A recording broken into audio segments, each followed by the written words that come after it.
Congreso te lo contamos nosotros, porque somos tu voz en el Congreso.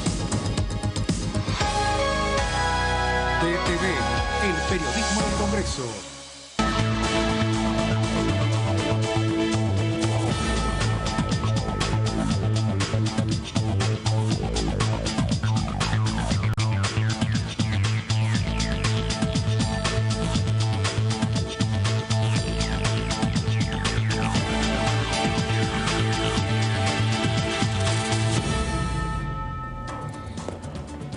¿Cómo les va? Buenas tardes, esto es DTV Segunda Edición. Estamos enseguida con la primera nota, con la provincia de La Pampa, pero antes estoy saludando a mis compañeros. Primero el señor Marcos Giorgetti. ¿Cómo le va, Giorgetti? ¿Qué dice? Buenas tardes. ¿Cómo le va? Buenas tardes, Muy bien, Pato. muy bien. Un gusto de estar aquí. ¿Títulos? ¿Qué tenemos, Giorgetti? Diga. Bueno, el tema excluyente, obviamente, de todo lo que ha sido esta semana, el temario de extraordinarias publicado por el Poder Ejecutivo, lo que se desprende, los análisis que se pueden hacer de los 18 temas que ha puesto el Gobierno Nacional a tratar en febrero y veremos con cuál de todos comienza, cuál de todos tiene prioridad, porque evidentemente el Congreso ahora tendrá que definir qué espacio le da a cada proyecto. Muy bien, una Cámara de Diputados donde el oficialismo no tiene número y donde uno estuvo hablando con diputados oficialistas que te dicen tenemos que llegar a algún marco de negociación o de acuerdo con la oposición para poder avanzar. En el Senado la situación es un poco más holgada, pero de todo esto habla el señor Claudio Mardones. ¿Cómo le va, Mardones? ¿Qué dice? ¿Cómo están? Bien, muy bien. Bueno, la foto del temario de extraordinarias, algo que veníamos repasando. Primero, en el menú pueden estar en primer lugar los proyectos que ya tenían dictamen, que han perdido estado parlamentario y que cuando arranquen las comisiones lo que van a hacer posiblemente va a ser renovar esos dictámenes para poder llegar a una sesión. Es decir, que dentro del trabajo parlamentario de febrero de extraordinarias posiblemente nos encontremos con una primera sesión que buscaría reanimar parte de los acuerdos que habían quedado truncos en el último intento de sesión, en donde habían algunos proyectos que consideraban de la agenda positiva, vinculadas a cuestiones sanitarias también. Bueno, parece que por ahí vendría uno de los hilitos para arrancar la actividad parlamentaria. Lo otro, bueno, viene con el otro gran tema, ¿qué es lo que va a pasar con el debate respecto a la nueva composición del Consejo de la Magistratura? Exactamente. Que bueno, que ahí tenemos dos perspectivas, o la urgencia de aprovechar y ordenar el debate en febrero, o estirar un poco más los tiempos y ver qué es lo que dice la Corte. De eso vamos a hablar enseguida. Hoy me escuchaba, leía una voz opositora que dice, che, la verdad, el proyecto del oficialismo no es tan malo, el de 13 a 17. Pero bueno, presentación, primera nota, estamos con Mardones y con Giorgetti. Enseguida comenzamos a dialogar. A ver.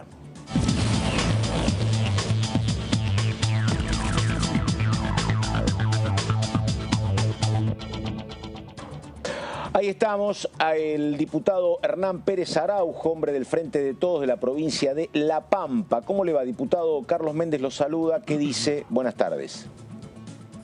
Buenas tardes, Pato, ¿cómo estás? Bien, bien, bien. Bueno, a ver, Pérez Araujo es un hombre con experiencia parlamentaria, con experiencia en el Ejecutivo de su provincia.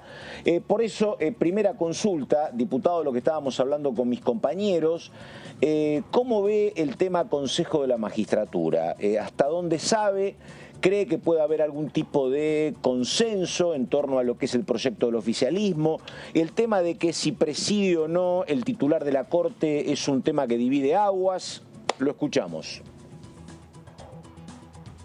Bueno, parece que es desde las últimas semanas del año anterior el tema. Sí. Se ha dicho mucho, se ha escrito mucho. En base al fallo que la Corte emitió ahí sobre fin de año. Esto no fue casualidad, está claro. Todos quienes estamos en política sabemos que la Corte hace política, que escribe sus sentencias pensando en política, pensando en los diarios del día siguiente, pensando en lo que van a decir ustedes, los medios de comunicación, y pensando en cómo vamos a actuar en consecuencia las distintas fuerzas políticas que conformamos el Congreso de la Nación. A mí el fallo de la Corte del todo no me parece un fallo adecuado a los tiempos que corrían. Creo que se podría haber esperado un poco. Creo que esto de imponernos de alguna manera un plazo para legislar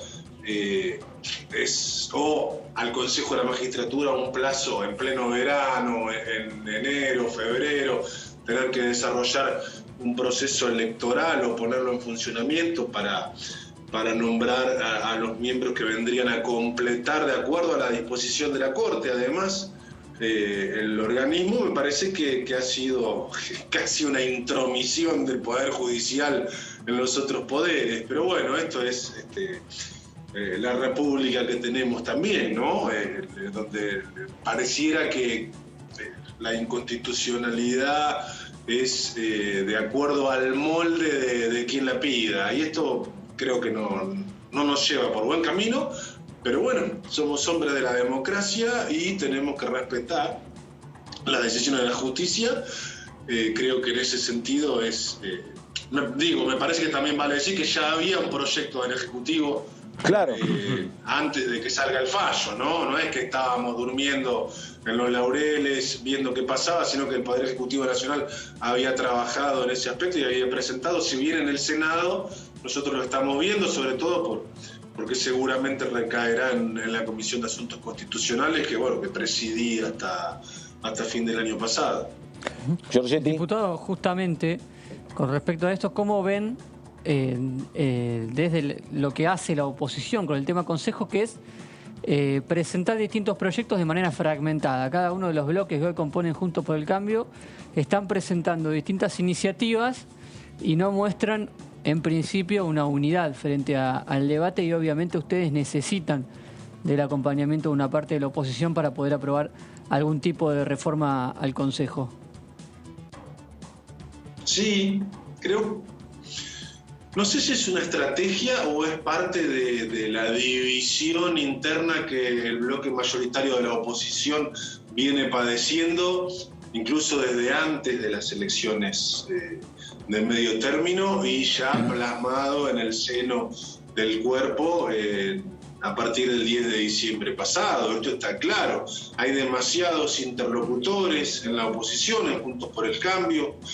Hay demasiados interbloques ahí que a veces uno no sabe con quién hablar, no sabe bien de dónde vienen las opiniones. Esto nos viene sucediendo. Lo que no sé, insisto, es si esto es parte de una estrategia o es parte de esta misma división y de esta pelea por el posicionamiento que a partir de febrero mismo, cuando inicien las extraordinarias, o en todo caso a partir de marzo, con el inicio del periodo ordinario de sesiones, Juntos por el Cambio deberá zanjar y deberá ordenar para que esto también redunde en beneficio del Pleno y del conjunto. Si no, va a ser muy difícil trabajar. Es muy difícil obtener consensos cuando uno no sabe quién es el interlocutor válido de parte de la oposición. Entonces, ¿cuál de todos estos proyectos que se vienen presentando es el que enarbola el pensamiento de, por lo menos la mayoría del bloque mayoritario de la oposición? Bueno, no lo sabemos. Tendremos que ir viendo cómo va corriendo el agua debajo del puente para ver cuál es el texto que nos lleve a un consenso. Más que tiene que ser un texto que nos lleve a un consenso. Recién yo escuchaba que alguno de ustedes decía que alguna voz de la oposición decía que el proyecto del Ejecutivo no es tan malo. Yo también lo he escuchado, lo hemos charlado con algunos diputados y diputadas de la oposición.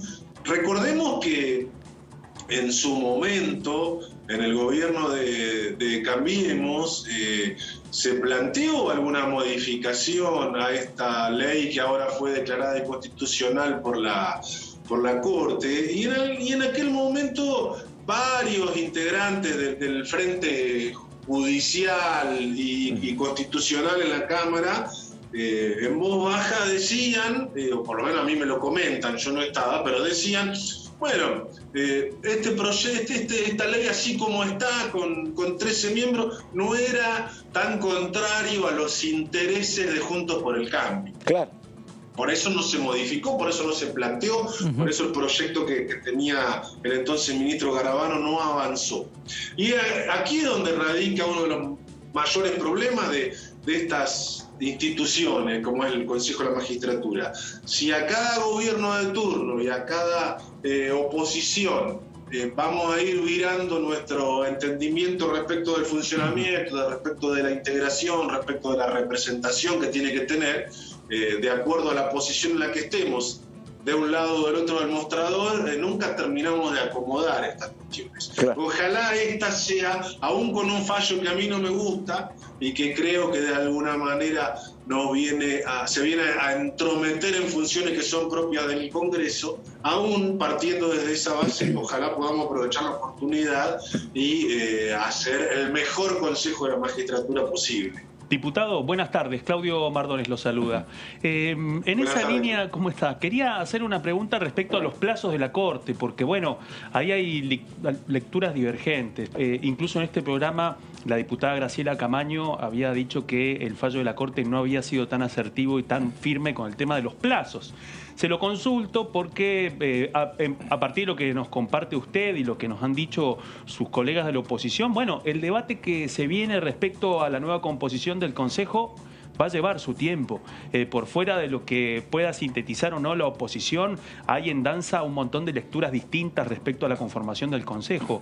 ¿En cuánto tiempo cree usted que va a llevar este debate para poder llevarlo al recinto y que eso no implique algún planteo de la Corte? Porque también la pregunta es, ¿qué es lo que puede llegar a hacer la Corte si los plazos se estiran cuando está viendo que el Congreso está trabajando en cumplir el fallo de la Corte? ¿Cómo van a administrar esa situación, diputado? Bueno, yo te puedo trazar algún paralelo con algunas situaciones que he atravesado en mi rol del Poder Ejecutivo pampeano, claro, y que sigo viendo de reojo algunos procesos que se han entablado en la Corte Suprema de Justicia con sentencias que emplazan a las partes a resolver determinadas cuestiones, como es en este caso, y que cumplido el plazo las partes no han podido resolverlo y la Corte lo que hace es prorrogar esos plazos. Esto es más o menos lo que es la costumbre ahí en el cuarto piso de Talcahuano. Entonces, creo que, y por ahí va el comentario de la colega Camaño, una diputada que yo respeto mucho sobre todas estas cuestiones, aun cuando a veces podemos disentir, pero ahí creo que es donde podemos ver que no es tan asertivo el fallo de la Corte, en el sentido de que, bueno, si no se cumple con esto, se termina el Consejo de la Magistratura y prácticamente se termina el funcionamiento del Poder Judicial. Claro. Porque de algún modo hay cuestiones administrativas y económicas que tienen que pasar por ahí. Creo que esto podría salvarse de alguna manera, no creo que la Corte nos deje sin Consejo de la Magistratura si no llegamos. Ahora, que esto no nos sirva como excusa para seguir dilatando los tiempos, está bien, yo creo que tenemos que trabajar y que, insisto, tenemos que llegar al mejor Consejo de la Magistratura posible con el mayor consenso posible. Lo que tenemos que olvidarnos es, a veces, ojalá podamos, es de qué lado del mostrador estamos. Porque, sí, a veces cuando quienes estuvieron en el Ejecutivo planteaban que la situación anterior no era tan mala para sus intereses, sí, y ahora hay algunas voces disonantes. Ojo, también tenemos, seguramente, yo no las voy a ventilar aquí, pero también tenemos algunas diferencias, sí, de opiniones en nuestro bloque respecto de la futura composición del Consejo de la Magistratura. Diputado, hay temas muy complejos en extraordinarias. Uno es este Consejo de la Magistratura y hay otros temas que son más blandos, donde uno imagina que puede haber acuerdo con la oposición.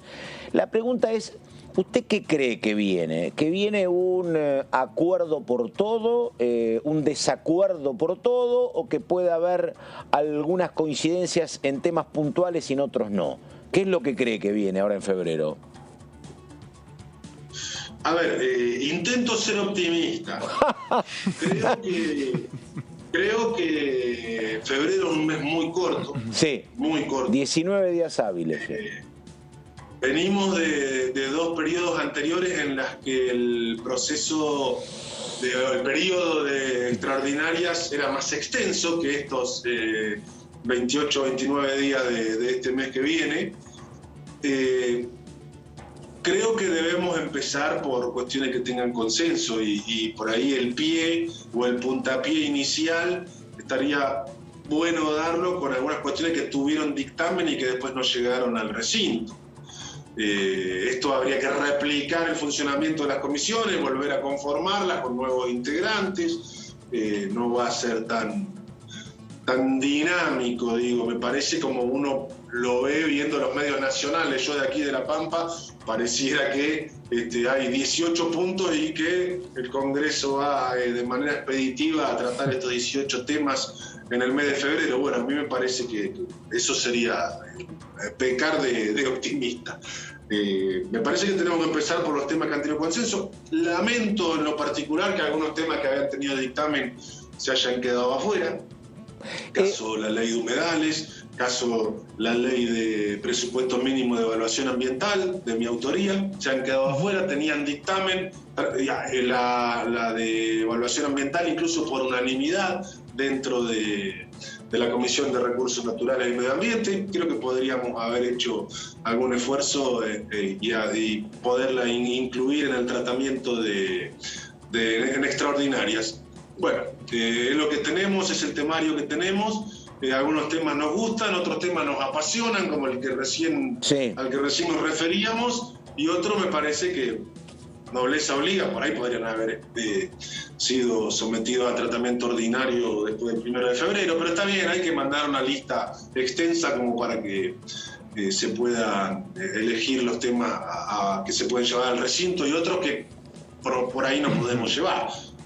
Estamos. Pregunte yo, a ver. Mencionaba el tema de las comisiones, también mencionó en otra respuesta que seguramente el tema consejo pase por la Comisión de Asuntos Constitucionales que usted presidió durante el último periodo ordinario. En la discusión, en las charlas informales que suelen cerrar la conformación de las comisiones, ¿usted apunta a seguir con la presidencia, siendo presidente de la Comisión de Asuntos? Sí, por supuesto, sí. Digo, si no aspirara a continuar como presidente de la Comisión de Asuntos Constitucionales, debería volverme a La Pampa. Pero usted, digamos, la decisión del oficialismo que usted continúe, la decisión del subbloque, es que usted siga como presidente de la Comisión de Asuntos Constitucionales. Es la decisión que espero de mi bloque. Claro, no está confirmado todavía. Pero bueno. Está. Pregunte, Mardones. No está confirmado nada. Claro, no, tiene un exactamente. Pero tiene un pálpito, digamos. Sí, yo aspiro a continuar como presidiendo asuntos constitucionales. Creo que hemos trabajado muy bien el año pasado, en el contexto en el que se trabajó. Pudimos emitir dictamen de todos los proyectos que nos propusimos hacerlo, algunos con debates intensísimos, otros con amplios consensos. Creo que trabajamos muy bien. Trabajamos mucho con el entonces vicepresidente de la comisión, con el diputado Gustavo Mena, que no ha reelegido en su función, así que no lo tendremos, pero trabajamos muy bien, más allá después de las discusiones muy fuertes que hemos tenido en la comisión, en el desarrollo de algunos temas. Se trabajó muy bien, se pudo trabajar. Obvio, no dejamos contentos a todos y a todas nunca, porque esto sucede en el juego de la democracia y en algún momento hay que hacer valer las mayorías. Pero creo que trabajamos muy bien. Diputado, teniendo en cuenta lo que fue el fallo de la Corte planteando, digamos, que la inconstitucionalidad de la conformación del Consejo de la Magistratura, le hago una pregunta política en torno a lo que tiene que ver con la agenda judicial del oficialismo, porque, bueno, en este momento el planteo de la Corte cambió por completo lo que tenía que ver con el debate legislativo. ¿Dónde quedó entonces, digamos, los puntos que había planteado el oficialismo el año pasado? Reforma judicial, reforma de la ley orgánica del Ministerio Público Fiscal, digamos, era uno de los temas de gran preocupación del oficialismo. Algunos llegaron del Senado, quedaron ahí y finalmente terminaron perdiendo estado parlamentario. 2 meses después de ese proceso, mucho menos, nos encontramos con esta foto. La discusión la hegemoniza cuál va a ser la composición del Consejo de la Magistratura. ¿Cómo van a afrontar esta situación desde el oficialismo y dónde quedó la otra agenda judicial?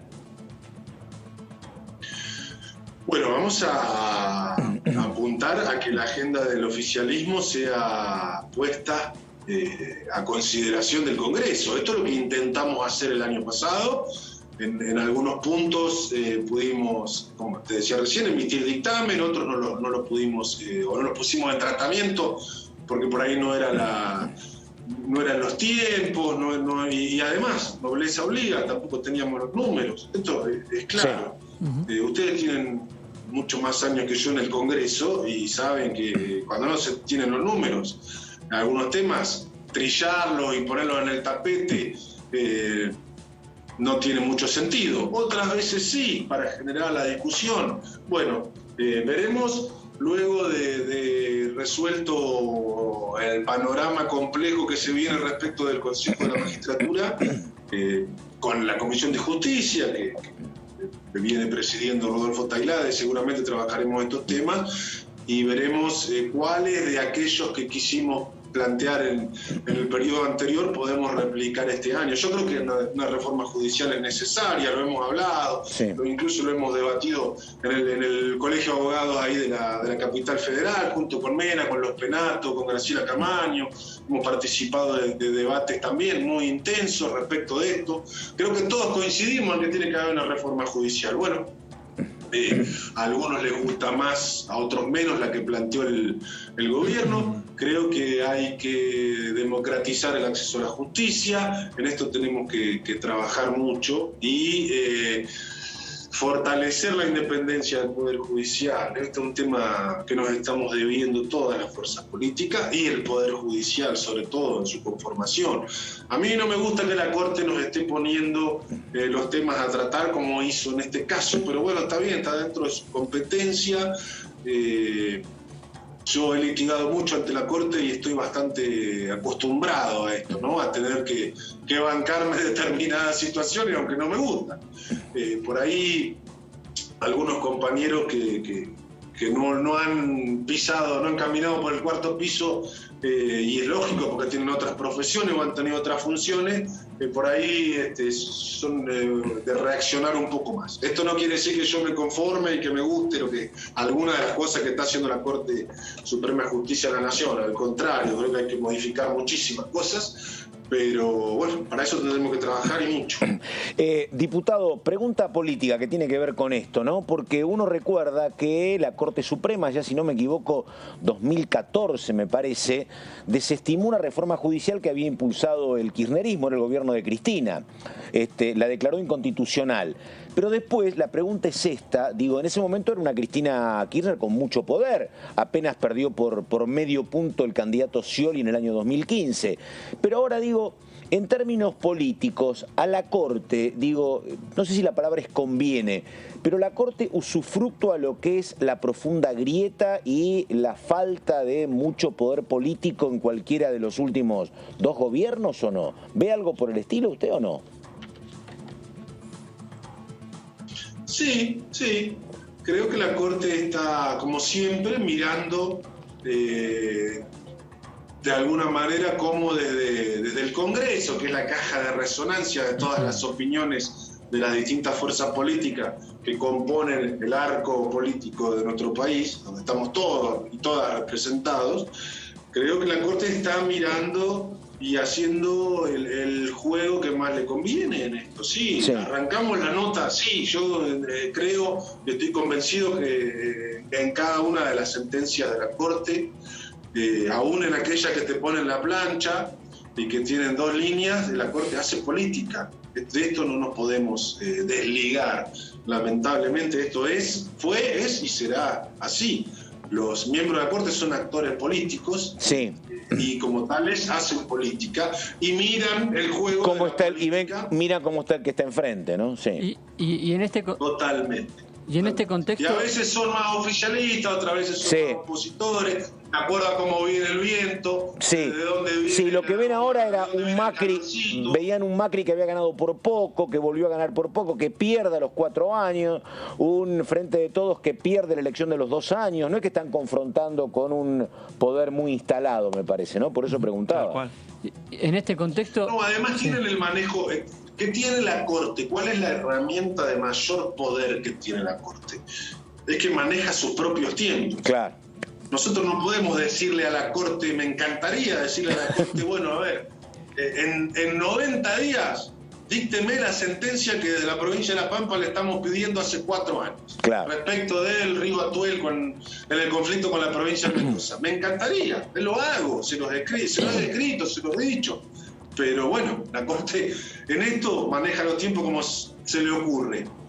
Ahora, ellos sí nos imponen o pretenden imponernos de algún modo encubierto plazos al Consejo de la Magistratura y al Poder Legislativo. Bueno, ahí radica uno de los principales poderes que tiene la Corte. Muy bien, una más. En este Giorgetti, contexto, dale. sí, preguntarle simplemente también de opinión política sobre ciertos sectores del Frente de Todos que plantean una marcha el 1 de febrero a la Corte Suprema de Justicia.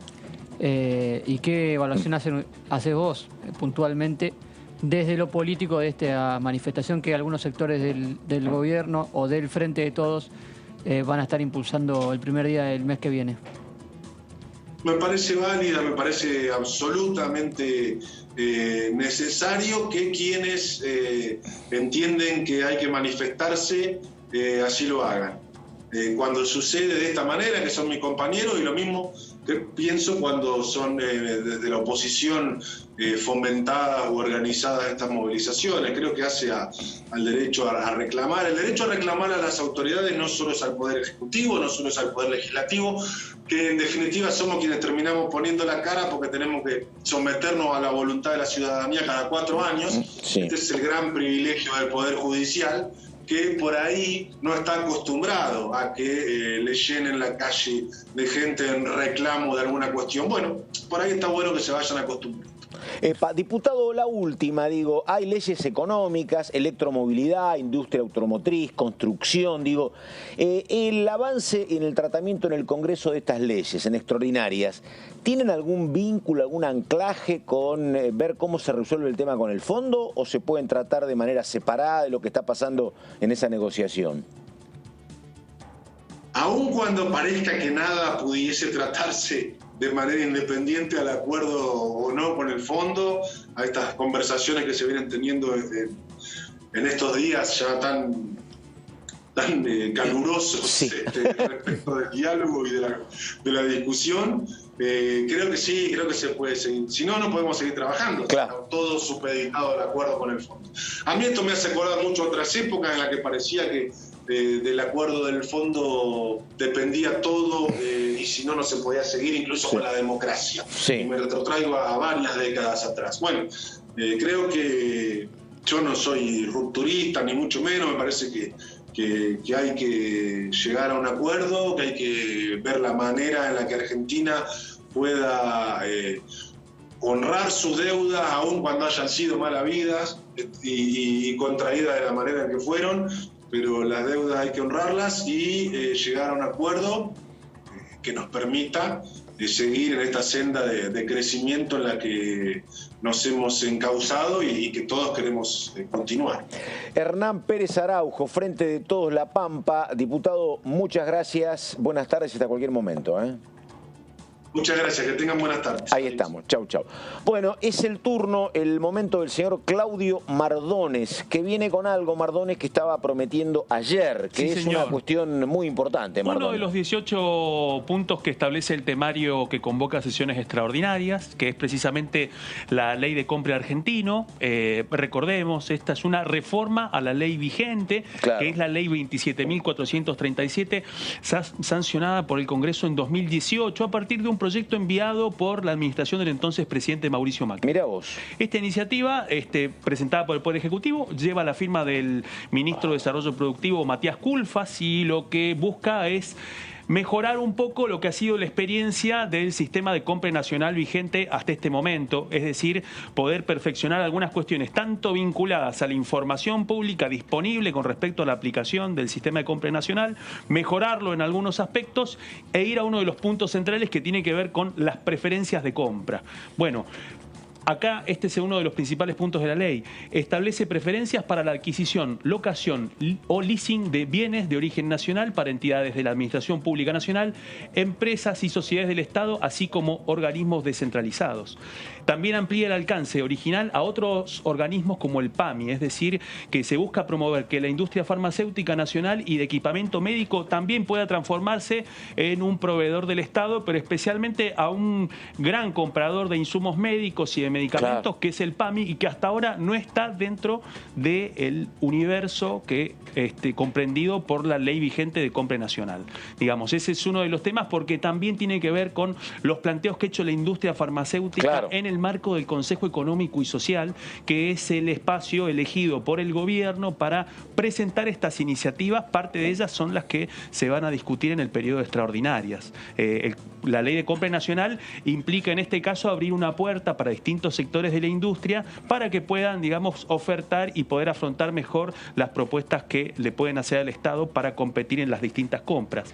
¿Cuál es su alcance? Lo que habíamos dicho, por una parte, organismos de la Administración Pública Nacional, empresas y sociedades del Estado, los entes públicos descentralizados y los fondos fiduciarios. También licenciatarios, concesionarios, permisionarios y autorizados por el Estado Nacional de obras y servicios públicos del Estado Nacional y contratistas directos. Bueno, este es otro universo también que tiene que ver con otro punto que también vamos a desarrollar, que tiene que ver con cuánta es la información disponible respecto al funcionamiento del sistema de compra nacional. Exactamente. De pronto hay nichos que los beneficiados no les interesa que se conozcan, efectivamente. Exactamente.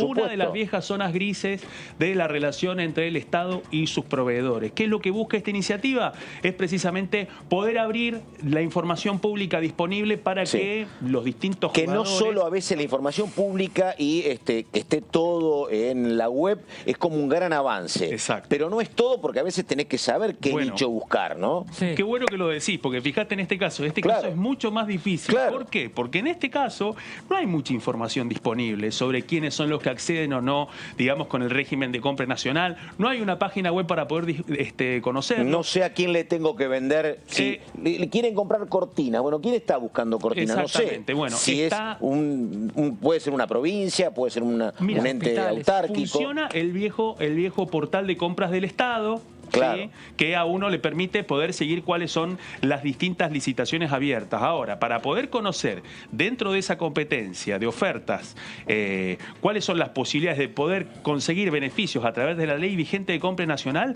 eso no está disponible. E incluso si uno quiere saber, si un periodista quiere saber, si una cámara quiere saber quiénes han sido los beneficiados, bueno, tiene que presentarse ante la Agencia de Información Pública, hacer un pedido de acceso a la información pública, y si no le responden, litigar en el fuero contencioso administrativo y federal. Debe haber miles de cotos cerrados en cada uno de los lugares donde se compra. Totalmente. Obviamente. Totalmente. Por eso, digamos, el tema de poder contar con información disponible es un tema central. Que supera a los gobiernos. Estos se manejan entre los que venden y lo que son la línea del gobierno, que sea, ¿no? Totalmente. Exactamente. Este tipo de informaciones viene mucho más lento que las tecnologías. Lo que pasa es que ¿sabes cuál es el tema? El tema es dónde tengo que buscar. Exacto. ¿Dónde tengo que buscar? Absolutamente. Porque el que quiere venderte a vos te avisa a vos y vos le vendés y el resto no sabe dónde ir. Es muy complejo. Ni hablar en el caso de pymes. Ni hablar en el caso de pymes. No entran nunca. No solamente que está la dificultad de la pyme por dificultades financieras para poder afrontar los tiempos de pago del Estado, sino que además tampoco tiene un marco para poder saber la información disponible sobre con quiénes competir, con quiénes no, qué productos. Bueno, ese es otro de los puntos que tratan de abordar. Con respecto al alcance, este es otro tema muy importante porque esta ley lo que incluye además es al Poder Legislativo, al Poder Judicial y al Ministerio Público Fiscal de la Nación. Es decir que también esta ley lo que hace es meterse en los otros dos poderes del Estado para poder establecer los mecanismos que rigen y que deberían regir a partir de las nuevas preferencias que establece la ley.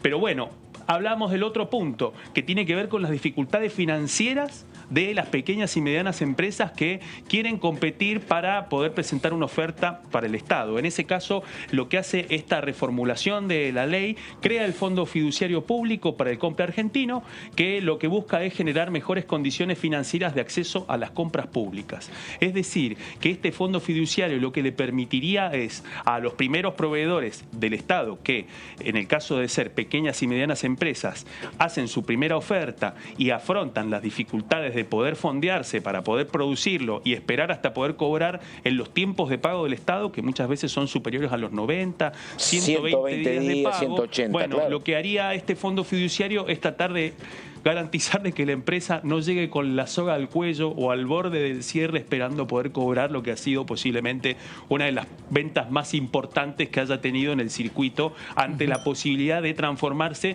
en un proveedor del Estado. Es bueno, digamos, en este caso poder visualizar lo que implica para una empresa textil, para lo que implica para un fabricante de uniformes, digamos, poder presentarse y ofertar en un escenario donde muchas veces lo que hay es falta de información y también opacidad. Por eso lo que busca este nuevo régimen es poder garantizar de que haya un mayor nivel de transparencia respecto a la información disponible, ¿no? Sí, sí, sí. En las provincias, digo, los contratos para el suministro de guardapolvos y de ropa es históricamente con 1, 2 proveedores, no hay más. Fíjate que son los que tienen espalda también para aguantar un pago de la provincia, a veces a 6 meses vista de cuándo es la operación. Totalmente. Y para hacer otra cosa, que es hacer cabildeo, digamos, para hacer lobby en distintos lugares. Pero claro. ¿Por qué? Porque tienen el manejo de información calificada. Pero claro. Ya ese manejo de información calificada los pone en una situación de una competencia desleal con cualquier otra empresa mediana o pequeña que quiere ofertarle al Estado, teniendo en cuenta que es el Estado Nacional el que está buscando comprar determinados insumos, ¿no? Digamos, imagínate, si esta ley lo que está buscando es poder sumar a los otros 2 poderes del Estado, estaría muy bueno imaginar cómo sería el impacto de una reglamentación similar en las provincias y también en los municipios, ¿no? Pero acá, digo, en la ciudad de Buenos Aires era como muy notorio a veces la pelea por lo que es la publicidad en espacios públicos. Pero bueno, es un nicho muy conocido, tiene que ver con nosotros, uno conocía a los oferentes, pero lo que vos planteas en materia de alimentos, en materia de ropa, en materia de asistencia, de venta de por ejemplo, una serie de autos o de móviles o de ambulancias, es un nicho enorme, efectivamente. Y la cantidad de materiales y repuestos, digamos, que tienen que ver con el funcionamiento de distintas áreas y que uno directamente no los conoce porque tampoco sabe cuál es el volumen de inversión que hace el Estado para comprar distintas cosas, ¿no? Digamos, eso en el marco de lo periodístico. Estaría muy la bueno cantidad de medicamentos que compran los hospitales públicos, por ejemplo, es de una enorme magnitud. Enorme magnitud. Absolutamente. Y eso en un contexto en donde además todo el sistema de compras sanitarios ha estado atravesado, no solamente para el Estado Nacional, sino para las provincias en el medio de la pandemia, ¿no? Claro. Bueno, en ese plano es tan grande el tema que además lo que hace este nuevo proyecto de ley que envía el Poder Ejecutivo es que el Congreso va a tener un rol de control específico porque se va a encargar de verificar el cumplimiento de la ley a través de una bicameral creada también el año 2018 a partir de una iniciativa de Juntos por el Cambio, en ese momento de Cambiemos, impulsado también en aquel momento por el gobierno de Macri, que tenía que ver con la Comisión Bicameral de Seguimiento de Contratos de Participación Público-Privada. Digamos, esa bicameral que era la que iba a controlar los famosos PPP, que la mayoría de esos contratos finalmente o quedaron frenados o fueron cayendo. Era mucho para obra pública eso en su momento, ¿no? Exactamente, totalmente. Es una comisión bicameral que prácticamente no tuvo movimiento. No tuvo movimientos precisamente. Al igual que la ley. Totalmente. Y si se activaba en algún momento iba a ser para más discusiones internas que para poder viabilizar algunos de los proyectos de participación público-privado que en muchos aspectos fueron una de las banderas de Cambiemos y que finalmente a partir de la firma del endeudamiento con el Fondo Monetario Internacional, la iniciativa de las PPP... Esa ley de PPP, de contrato de participación pública-privada, se firmó en el peor momento de la obra pública de la gestión de Cambiemos. Tuvo esa coincidencia, totalmente. Prácticamente no tuvo posibilidad de desarrollo. quedó en pie la bicameral. Sí. Perdóname, esto que están diciendo, ojo, que es un datazo, pero que además vuelve a lo que dice la Oficina de Presupuesto del Congreso en torno al gasto público. Sí. Porque te dice, el 63% es intocable porque son la asistencia de el haber de jubilados, hay un 15 a 20% que tiene que ver con algunas cuestiones que no se podrían tocar como segmento en tarifas, y lo que sí se puede reducir, te dice, es la obra pública. Sí. Claro. Pero claro, cuando vos reducís en pos del equilibrio fiscal, te produce lo que ustedes señalan. Totalmente. Que estaban en el peor momento y no hay obra pública, los costos son altísimos. Y ni siquiera con la formulación de la participación público-privada, ¿no? Claro, digamos, que además, porque el Estado no te pone plata y no se mueve nada, efectivamente. Exactamente, así es. Así que bueno, de eso quedó en pie esta bicameral, que lo que buscaría es precisamente garantizar de que todas estas iniciativas de la Ley de Compra Nacional Original se puedan cumplimentar, ¿no? Hay algunos datos que explican por qué apuntan a esta reformulación. Las compras públicas representan el 13% del Producto Bruto Nacional y el 65% de los proveedores del Estado son empresas privadas nacionales, y de ellas el 97% son micro y pequeñas y medianas empresas. Es decir, que estamos hablando de pequeñas empresas que ya han podido navegar en ese mundo gris de ausencia de información, que han ido desarrollando estrategias como para poder saber bien cuál es el sistema de ofertas para poder competir, y que a partir de este escenario, de esta nueva ley, tendrían mejores condiciones para poder intervenir en ese mercado. Bueno, ahí queda una más, a ver, me parece. ¿No? Perdón. Estamos. Sí, dale, sí, y un dato dale. muy importante que tenía que ver con lo que hablábamos de las preferencias. En primer lugar, si esta iniciativa prospera, las pequeñas y medianas empresas van a tener tienen ahora actualmente un 15% de preferencia. ¿Qué significa? Que si sos pyme y en el medio te presentás para poder venderle al Estado, tenés una preferencia actual del 15%, en un marco en donde muchas veces no se conoce, insisto, la información de las ofertas. Van a pasar a tener un 20% de preferencia cuando entreguen su oferta para poder competir con otros jugadores. En el caso de las demás empresas nacionales, actualmente tienen un 8% de preferencia, van a tener el doble, un 15% de preferencia, y estamos hablando de empresas nacionales de todo tipo, no solamente pymes, y esto también tiene que ver con el cabildeo que han hecho los laboratorios también y la industria farmacéutica. Bueno, es un temazo que estás planteando, porque la verdad, si uno mira lo que es la conformación de los más importantes grupos económicos en la República Argentina, parte de ellos lo hicieron a través de la obra pública, que justamente era uno de los rubros en los cuales se apuntaba Claudio. Pero otros que ahora se dedican a otro tipo de cuestiones, se habilitaron y se permitieron crecer muchísimo, y hoy son uno de los grandes grupos, siendo históricamente proveedores del Estado para la venta, por ejemplo, de ropa, venta de guardapolvos, venta en su momento de equipamiento para el ejército. Digo, el vínculo con el Estado en los grandes grupos económicos es como inescindible, no se puede separar. Curiosamente, esos grupos económicos, algunos han adoptado algunas posturas antiestatales. Y puede ser, bueno, son otro momento que te toca. A ver, vamos ahora, por favor, con el Topo Rodríguez. Ayer hablamos in extenso con él y tenía varias definiciones. La primera. ¿Quién fija el temario y la decisión de convocar a sesiones extraordinarias? Es el Poder Ejecutivo Nacional.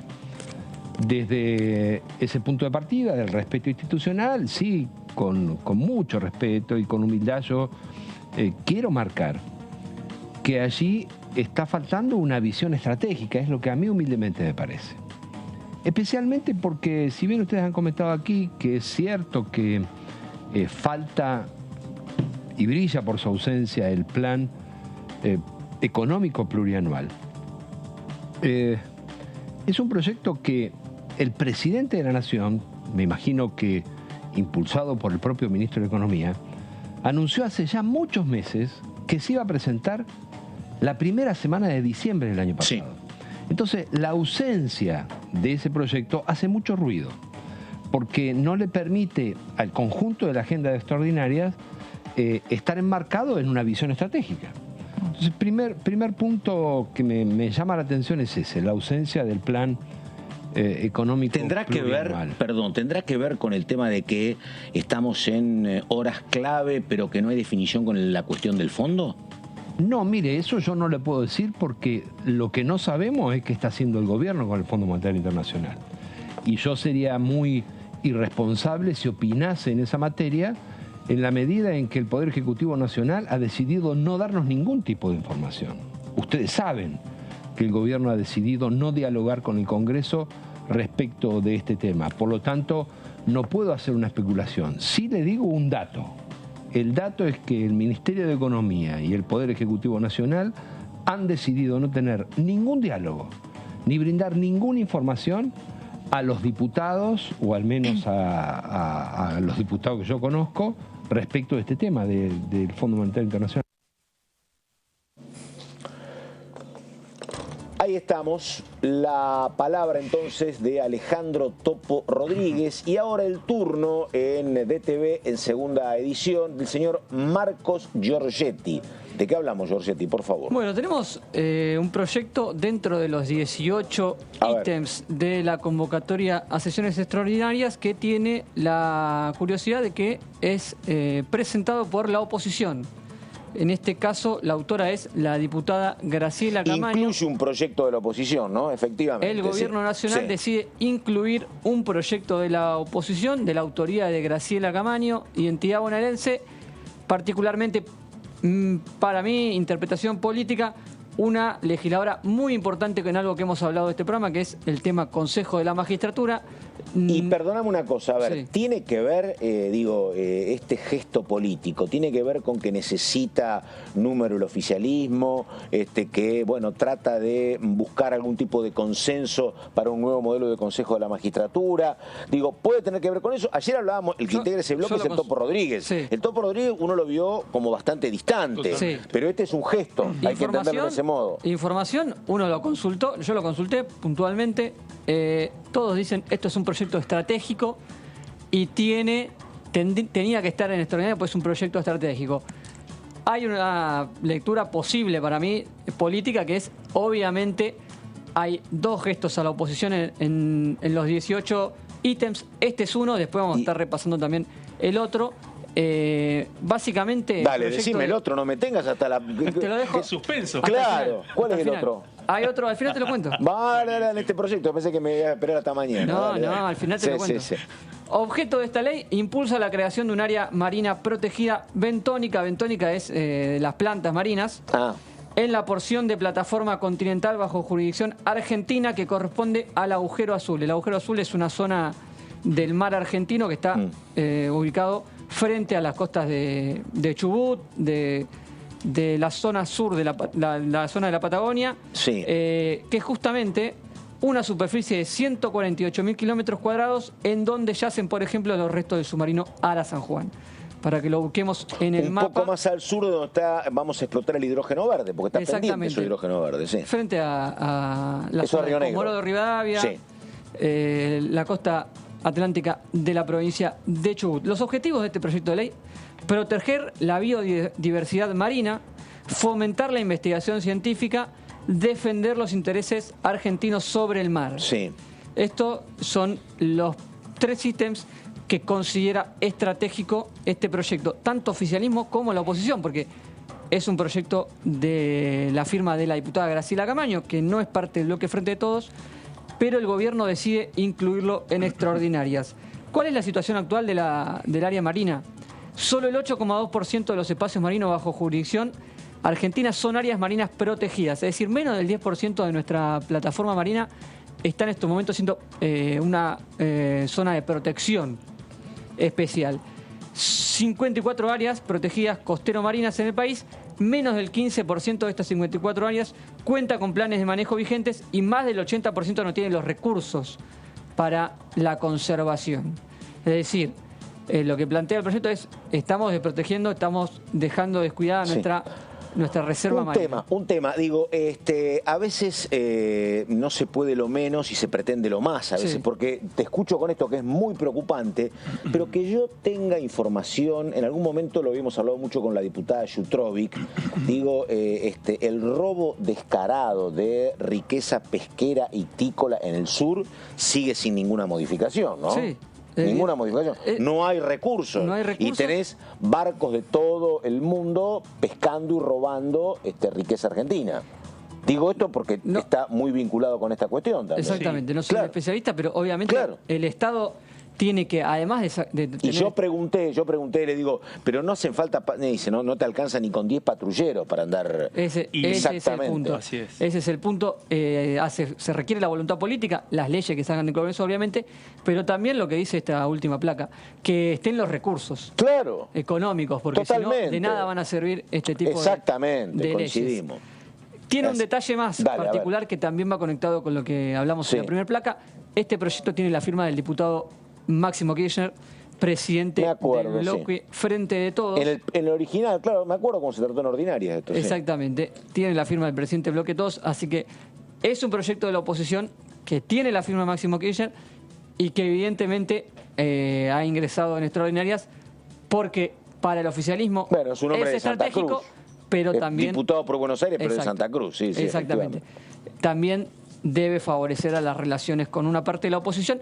El otro proyecto de los 18, que también está incluido en extraordinarias... ¿Qué es un gesto político, decís vos? Es de una diputada del PRO, Adriana Cáceres, que tiene mandato cumplido. Sí. Ese proyecto tiene la firma del presidente del bloque del PRO, Cristian Ritondo, y es la creación de una universidad en el municipio de Pilar. Claro. La otra universidad. Claro. La otra universidad extraordinarias. Exactamente, porque también hay un proyecto que crea una universidad Pilar que es del Frente de Todos. Sí. Ahí están los dos proyectos incluidos en extraordinarias en el tema Universidad de Pilar, tanto el del Frente de Todos como el de la oposición, el del PRO. Está el otro que es la del Delta. Exacto, eso es otro de los puntos. Habían dos proyectos entonces para la Universidad de Ciudad de Pilar. Hay dos proyectos incluidos en extraordinarias, uno es de la oposición, por eso hay dos proyectos en el temario que están de extraordinarias que están incluidos, que son de la oposición, y se pueden entender como gestos o como herramientas que ha dado el Ejecutivo Nacional a la hora de sentarse a negociar con la oposición. No me parece menor que sea un proyecto motivado con la firma del presidente de la bancada del PRO. La pregunta es si este gesto, uno con Camaño y el otro con la diputada del PRO, te permiten avanzar en esta cuestión que es esta área marina protegida y en las dos universidades, la del Delta y la Pilar, o si esa gestualidad muy importante se traslada a temas más sensibles como Consejo de la Magistratura y los temas económicos. Bueno, acá con el tema del área marina protegida que contaba nuestro compañero Marcos Giorgetti, hay un par de antecedentes, digamos, que anticipan algunas posibles coincidencias por encima de los contornos del Frente de Todos. En primer lugar, luego de una política de Estado impulsada en el año 2009 por la Cancillería Argentina, buscando el reconocimiento de Naciones Unidas de la ampliación del límite marítimo argentino, que actualmente llevó prácticamente a la duplicación del territorio reconocido, ¿no? Eso fue finalmente reconocido en el año 2016. Sí. La creación de esta área, digamos, es un primer paso dentro de la estrategia que va a desarrollar el Estado argentino en la búsqueda de una política de Estado para garantizar más áreas protegidas en lo que tiene que ver con la enorme cuenca del mar argentino, reconocido por la Organización de las Naciones Unidas. Y en un año muy particular, este es un año malvinero, este año se cumplen 20 años de la Guerra de Malvinas, y es muy posible que gran parte de todas estas iniciativas también tengan que ver con el debate en torno a cuáles son las herramientas políticas y jurídicas que desarrolla la Argentina para poder abordar los 40 años de la Guerra de Malvinas, ¿no? A partir de lo que ha sido una definición política durante todo este año que va a tener la Argentina en distintos foros internacionales para reafirmar los derechos de soberanía sobre las Islas Malvinas. Bueno, en ese contexto, esta iniciativa forma parte de lo que van a ser los debates que van a atravesar al Congreso en este año malvinero. Efectivamente, bueno, enseguida la pausa, recordamos, hablamos con un diputado del oficialismo en un ratito, pero también ya lo hicimos con el pampeano Hernán Pérez Araujo. Habrá que ver cómo lo tomamos, pero él dijo, quiero ser optimista cuando le preguntamos por la posibilidad del tratamiento de estos 18 temas que están en extraordinarias a partir del 1 de febrero. Ya venimos.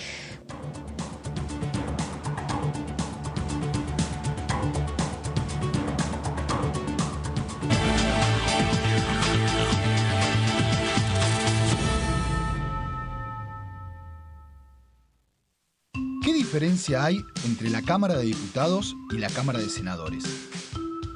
La Cámara de Diputados representa al pueblo de la nación argentina. Esto significa que las provincias más grandes y con mayor cantidad de habitantes tienen muchos más diputados que las provincias más pequeñas. La manera de establecer las cantidades es proporcional. La Cámara de Senadores representa a las provincias. Cada provincia envía 3 senadores al Congreso Nacional. El total de senadores es 72, dado que las provincias argentinas son 24. Este es un número fijo. Por ejemplo, la provincia de Buenos Aires cuenta con 70 diputados nacionales y la provincia de Tierra del Fuego con 5. Pero tanto la provincia de Buenos Aires como la de Tierra del Fuego cuentan con 3 representantes cada una en el Senado de la Nación. Cada 2 años, el Congreso Nacional renueva la mitad de sus diputados y 1/3 de sus senadores nacionales. El mandato de los senadores es de 6 años, mientras que el de los diputados es más breve, dura solamente 4 años.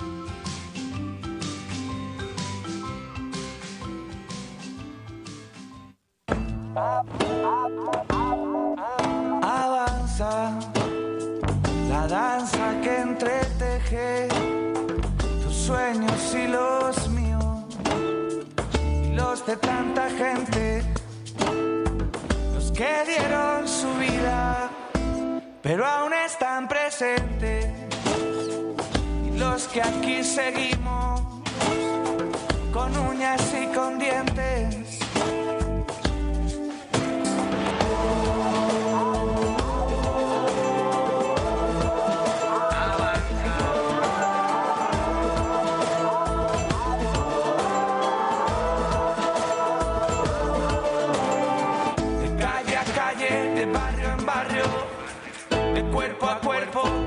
En plaza, avanza. Si tú también lo sientes, lo sientes.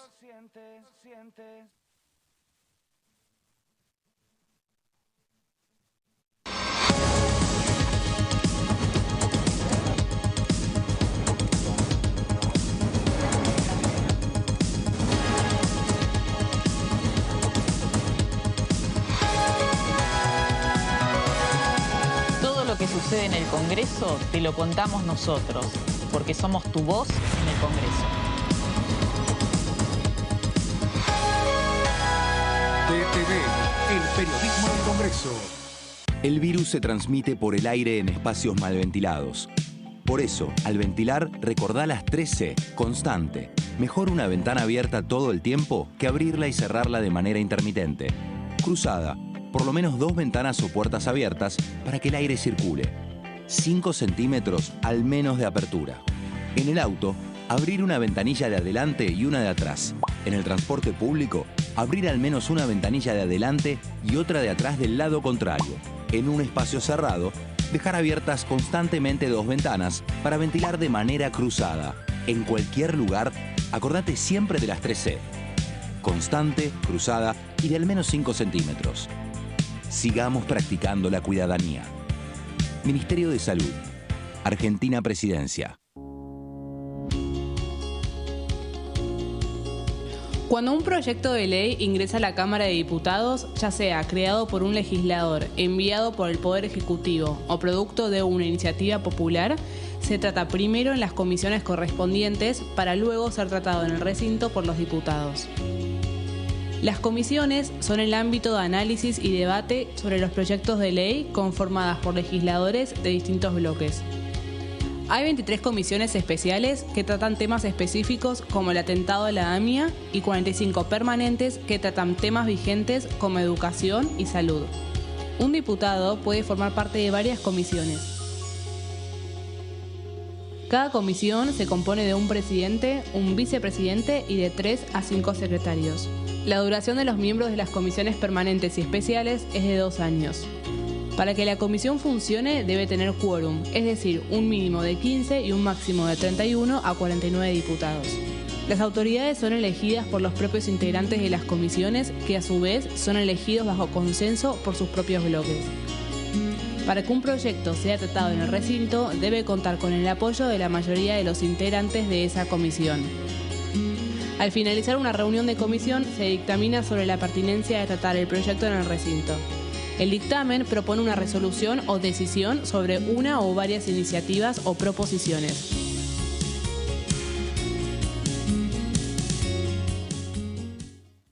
Estamos vacunando. Cuidémonos más que nunca. Para evitar que la enfermedad se propague, es importante que utilices correctamente el barbijo cuando te encontrás con otras personas. Chequea que tenga 2 o 3 capas de tela. Úsalo siempre y cubriendo el mentón, la boca y la nariz. Recordá que los barbijos con válvulas y las máscaras no impiden la transmisión de COVID-19. Sigamos practicando la cuidadanía. Ministerio de Salud.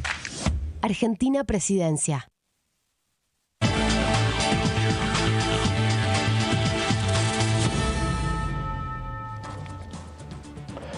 Muy bien, estamos en DTV, estamos con Marcos Giorgetti, estamos con el señor Claudio Mardones. Un dato que nos acaban de comunicar: falleció ayer el doctor Juan Estrada, un histórico prosecretario parlamentario de esta Cámara de Diputados en los años 90 y luego secretario parlamentario del Senado, un hombre muy reconocido y muy capacitado. Así que bueno, nuestro recuerdo y nuestras condolencias para los familiares del doctor Juan Estrada. Cambiamos ahora, vamos con Marcos y lo que tiene que ver con el trabajo de la bicameral de inteligencia. Marcos, a ver, dale. Pato, la bicameral de inteligencia, obviamente, como saben, hace reuniones reservadas. Sí. Y en este caso recibió por segunda citación al procurador de la provincia de Buenos Aires. Ahí está, mirá. Julio Contegrán, que finalmente en esta segunda citación sí accedió a presentarse de manera presencial. Había intentado primero presentar un escrito, efectivamente. Exactamente. Se había excusado y había dicho que estaba a disposición para responder todas las consultas de los diputados por escrito. Insistió la presidencia de la Cámara, de la comisión, al mando del diputado del Frente de Todos, Leopoldo Moró, y lo volvieron a citar y esta vez accedió a estar de manera presencial. Negó la mayoría de las acusaciones que se hacen desde el oficialismo de lo que fue este video que se conoció de la sede del Banco Provincia de la Ciudad de Buenos Aires. Los comentarios que han trascendido de manera pública de ambos de los diputados del oficialismo que estuvieron presentes, Leopoldo Moró y Rodolfo Tailade, son que no se hizo cargo de ninguna de las afirmaciones que hacen en el video de la Gestapo antisindical. Donde estaba el ministro de Trabajo. Exactamente, de la provincia, efectivamente. Y el ministro de Producción. Negó las afirmaciones del ministro de Trabajo que lo vinculaban a Villegas él como, y Giján, efectivamente. Exactamente, Marcelo Villegas, que lo vinculaba al procurador como estando al tanto de todas las causas que se iban a estar presentando. Eso es lo que dice explícitamente, efectivamente, sí. Bueno, así que nada, la presentación entonces de Julio Contegrán, el procurador de la provincia, en una situación que en términos políticos incomoda muchísimo, muchísimo, básicamente a Juntos por el Cambio, presencialmente a la figura de la exgobernadora, ¿no? De María Eugenia Vidal, ¿no? Donde ha generado eso una incomodidad notoria porque se esperaba un apoyo más explícito que solo se ha remitido a la gente del partido de Vidal, esto es al PRO, a Ritondo, pero que no se ha extendido a la coalición cívica y tampoco a la Unión Cívica Radical. Es como el dato central. Sí. Mucho silencio. Usted conoce mucho de eso, está siguiendo el tema en provincia. Sí, y aparte hay un elemento, digamos, dentro de la bicameral de inteligencia, este es el trabajo de una subcomisión que tiene 3 miembros, Rodolfo Tailade, Miguel Base y Eduardo Valdés. Eduardo Valdés en este momento está en Honduras con la vicepresidenta de la Nación, Cristina Fernández de Kirchner. Lo he visto tutear recién. En su lugar ha estado Moró. El trabajo de esta subcomisión cerraría su misión ahora, antes del arranque de extraordinarias. Vienen de un esquema, es un dato que finalmente Contegrán haya aceptado participar presencialmente. Es que me parece que, ¿sabes qué? Digo, bueno, uno recuerda que quien tuvo que salir a dar explicaciones, que tampoco fueron las mejores, fue la propia ex gobernadora, que además está en otro momento particular político porque dejó de ser la referente del PRO en la provincia, vino a la capital, eso terminó incomodando a tirios y troyanos, ¿no? Algunos porque se fue, otros porque llegó, así que una situación bastante incómoda. Tuvo que ella responder en términos políticos, no aparecieron. Después vino el tema de su oposición también en la provincia a la posibilidad de la reelección para los intendentes. Un momento complejo para la ex gobernadora, si te parece, que, repito, en términos justamente muy coyunturales, lo que uno más ve es que hay poca gente sosteniéndola en esta situación tan incómoda como son las causas que lo llevaron a declarar a Contegrán, ¿no? Y en un contexto en donde además todavía no está definido cómo va a declarar Vidal. Porque la idea, o sea, si ya se presentó Contegrán es porque queda, digamos, el último tramo político, ¿no? Hay, si les parece, Leo, dos textuales de Leopoldo Morón, presidente de la bicameral, al terminar la reunión. Dijo que fue una reunión muy extensa. Pudimos corroborar que esa reunión en el Banco Provincia, el ministro Villegas efectivamente involucró de manera directa a la Procuración y al procurador en particular. Sí. Contegrán negó el involucramiento y aseguró que no se hacía cargo de los dichos de Villegas. Sí. Por este motivo, el Moró adelantó que la semana que viene van a citar al exministro de Trabajo de la provincia de Buenos Aires, Marcelo Villegas, para que también se presente ante la bicameral y dé explicaciones. Sí, vos preguntabas, Claudio, que por qué esta decisión de Contegrán de finalmente hacerse presente. A mí me parece que es como que tratan de que la cuestión no siga creciendo. Exacto. Porque si vos te continúas negando, es como que tenés una espada de Damocles, te van a estar insistiendo todas las semanas, el tema no se agota, se genera más expectativa, así que me parece que dijo, che, verano, vemos qué pasa, ¿no? Y desinfla un poco la situación. Me parece que por ahí va. Es una reunión reservada. Sí, claro. No se transmite. Sí, me parece, pero bueno. Y además sobrevuela la preocupación de si este video que encontraron, que la conducción de la AFI dicen que encontró, si es que no es el primero de bueno, eso es una cuestión muy complicada. Exactamente. Muy complicada. Y en un contexto en donde además la bicameral de seguimiento de organismos de inteligencia ya viene de cerrar el año pasado otro informe muy incómodo también, digamos, para Cambiemos, y especialmente en el caso específico de la administración del presidente Mauricio Macri, que tiene que ver con un dato que también pasa por la provincia de Buenos Aires y que tiene que ver con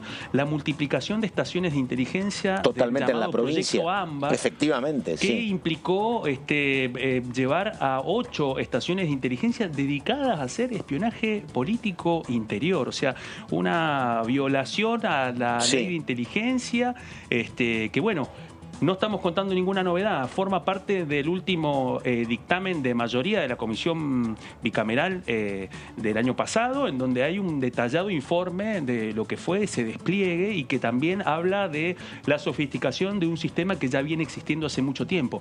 La pregunta en este contexto son dos, en realidad. Primero, ¿hasta dónde tiene certidumbre la aseveración de los exfuncionarios de María Eugenia Vidal de que no sabían absolutamente nada respecto a esta situación, ¿no? Claro. Y eso es un interrogante que... Bueno, ahí está, es un problema porque Villegas, uno lo escucha, Villegas decir que está al tanto de esto el procurador. Pero esto además interpela también al titular del bloque PRO, Cristian Ricardo, que fue ministro de Seguridad de la provincia, que ya viene, digamos, de afrontar también otras controversias respecto a este tema, y específicamente con la filmación que ventiló la AFI. Bueno, lo que dicen en el entorno de Vidal es que ellos no sabían que en un lugar tan importante como era la sede en la ciudad de Buenos Aires del Banco Provincia, que lo han utilizado todos los gobernadores para reunirse ahí, lo han utilizado todos los gobernadores, digamos. Esos pisos, digamos, eran de funcionamiento permanente de los jefes del Estado provincial.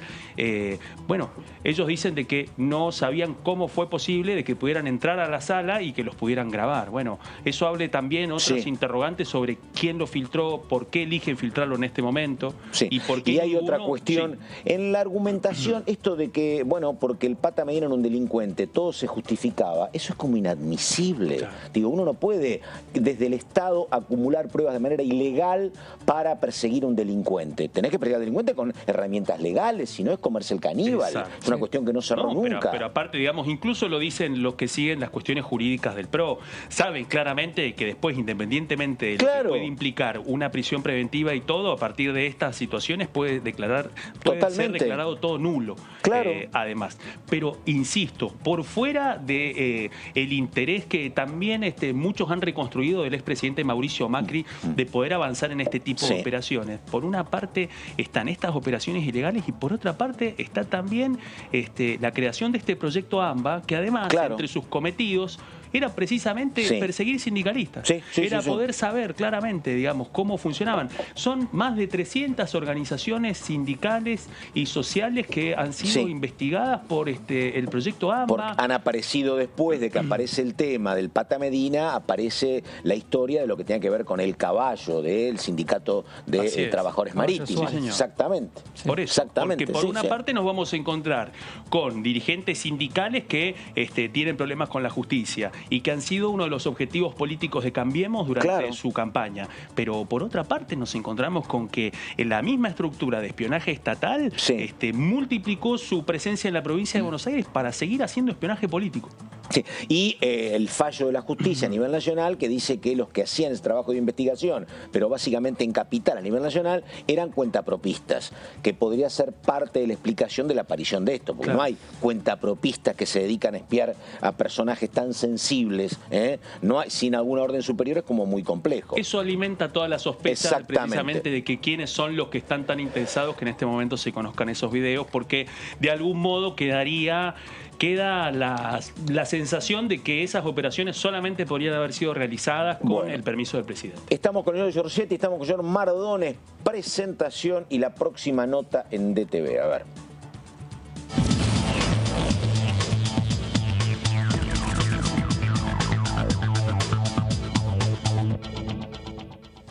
Bueno, ahí estamos con el diputado Hugo Yasky. ¿Cómo le va, diputado? ¿Qué dice? Carlos Méndez lo saluda. Buenas tardes. ¿Qué tal, Carlos? Bien, buenas tardes a todos. Bueno, a ver, diputado, ¿dónde estamos parados? ¿A qué me refiero? El oficialismo presentó un listado de 18 temas, muy sensibles algunos. ¿Qué cree usted? ¿Qué información tiene? ¿Hasta dónde se podrá avanzar? Consejo de la Magistratura, están los temas médicos, están los temas donde hay algún consenso con Graciela Camaño, están los temas económicos. ¿Cuánto cree que se podrá tratar y discutir en febrero o seguir en marzo, Yasky? No, espero que podamos avanzar y poder cumplir esa agenda en su totalidad. La expectativa está vinculada a temas muy sensibles, usted lo decía, varios proyectos de promoción industrial, el consenso fiscal, el compre argentino. Hay otros proyectos que tienen que ver con creación de universidades, consejo de la magistratura, temas todos importantes, algunos más urgentes que otros. Espero que por lo menos los temas principales, los que tienen que ver con algunas decisiones en el terreno de la economía, las podamos completar y en todo caso seguiremos con la agenda legislativa a lo largo de los próximos meses. Diputado, Giorgetti. ¿Cómo le va? Marco Giorgetti lo saluda. Consultarle por un proyecto que todos los periodistas estamos esperando la convocatoria hasta el último momento para ver si ingresaba o no, que es el plan plurianual y la cuestión del acuerdo con el Fondo Monetario. Como oficialismo, ¿qué piensa que no haya estado incluido en febrero? Y ¿qué hay de cierto, si hay una posibilidad de que en alguna ampliación pueda aparecer en los próximos días? Está claro que el plan plurianual y fundamentalmente el tema del acuerdo con el FMI depende en los tiempos más que de un reloj legislativo de otro reloj que tiene que ver con el avance o no de las negociaciones con el FMI. Ustedes saben que hasta ahora vinieron a un ritmo muy lento, muy trabado. Hay una posición que por el momento aparece como irreductible de parte del FMI en relación con las flexibilidades que está pidiendo el gobierno de la Argentina. Si eso se destraba, evidentemente el plan plurianual y consecuentemente el acuerdo con el FMI va a ir al Congreso. Diputado Yasky, ¿cómo le va? Buenas tardes. Claudio Mardones lo saluda. Diputado, quería preguntarle, estamos en vísperas de la realización de la marcha que está organizando el oficialismo el 1 de febrero frente a la sede de la Suprema Corte de Justicia de la Nación. Bueno, en estos días han habido reuniones encabezadas por dirigentes de la Confederación General del Trabajo, también por representantes de la CTA. Bueno, quería preguntarles, en términos de lo que tiene que ver la coyuntura legislativa, usted ya lo debe haber visto, la oposición está, digamos, alarmada a partir de lo que implica esta movilización y, por otra parte, el oficialismo argumenta con firmeza cuáles son las razones por las cuales van a ir. ¿Creen que esta situación, digamos, en donde posiblemente sea una movilización masiva, esto impacte dentro de lo que va a ser la negociación entre oficialismo y oposición en el periodo extraordinario? Incluso, digamos, la movilización se va a concretar cuando se dé la fecha de largada para el periodo extraordinario. Sí, en primer lugar, la convocatoria no es una convocatoria alentada por el oficialismo, es una convocatoria de un espacio multisectorial, muy plural, muy amplio, donde hay sectores cercanos al oficialismo, pero de ninguna manera hay una correa de transmisión que determinó la voluntad de convocar a esto. Ahí estamos, desde organismos de derechos humanos hasta asociaciones de abogados, pasando por figuras de la cultura, organismos que tienen que ver con el mundo sindical, movimientos sociales, actores, actrices, personajes de la cultura. Hay más de 100 convocantes a esta marcha. No veo por qué se tiene que alterar ni preocupar la oposición, a menos que la oposición se sienta dueña del estado actual que se vive en la justicia, donde evidentemente hay grandes irregularidades, ni más ni menos lo que estamos viendo azorados, por ejemplo, el escándalo que tiene que ver con la Gestapo antisindical y todo lo demás, que salpica de lleno a la justicia, más otras realidades que no hace falta enumerar acá. Por eso que creo que sí, va a ser masiva la marcha. Se eligió el 1F porque es el día en que que vuelve a funcionar el aparato de justicia y reclama democratización e independencia de la justicia, tiempos que tengan que ver con las necesidades de los ciudadanos y no con los tiempos políticos que suelen manejar los cortesanos, que ya sabemos cuáles son. Creo que es una marcha que viene a favor de una institucionalidad más transparente en la justicia, y en ese sentido sería bueno que la oposición compartiera parte de esos reclamos. Han hecho muchas marchas frente a la Corte los opositores y la verdad que creo que esta tiene un fin y un objetivo muy loable. Diputado, una consulta. Uno entiende que los hombres y las mujeres cambian y cambiamos de idea, pero ¿qué cree que pasó puntualmente con el tema de los integrantes de la Corte? Porque si uno hace un muy rápido repaso, Lorenzetti fue designado en tiempos de Néstor Kirchner presidente, Maqueda en tiempos de Duhalde presidente y Rosati, es cierto, fue designado en tiempos del macrismo, pero fue intendente peronista y ministro también con Néstor Kirchner. Y hoy uno ve este grado de confrontación. ¿Qué cree que pasó? ¿Por qué cree que se dividieron las aguas tanto? No, creo que tanto Rosengraf, mismo Rosati fueron designados. Ustedes recuerdan cómo. Sí, claro. Primero, iban a entrar no por la ventana, por la claraboya. Mal. cosas que no deben pasar en un país que respeta la institucionalidad democrática. Creo que es una Corte que hoy está viviendo hacia el interior de la misma profundos conflictos entre los miembros. Sí. Algunos ya se están ventilando y son escandalosos, todos lo sabemos. Creo que es una Corte que se ha ido reconcentrando y que ha ido generando una especie de círculo cerrado que hace falta oxigenar. Yo creo en una Corte como tienen otros países, con un mayor número de miembros, con paridad de género, con un funcionamiento más transparente, con cámaras que aborden distintos temas. Y me parece que la experiencia de la Corte actual demuestra que cuando se concentra tanto el poder se genera una especie de aire irrespirable que termina siendo tóxico para la sociedad, porque es una Corte que funciona mal. Creo que eso es lo que está pasando.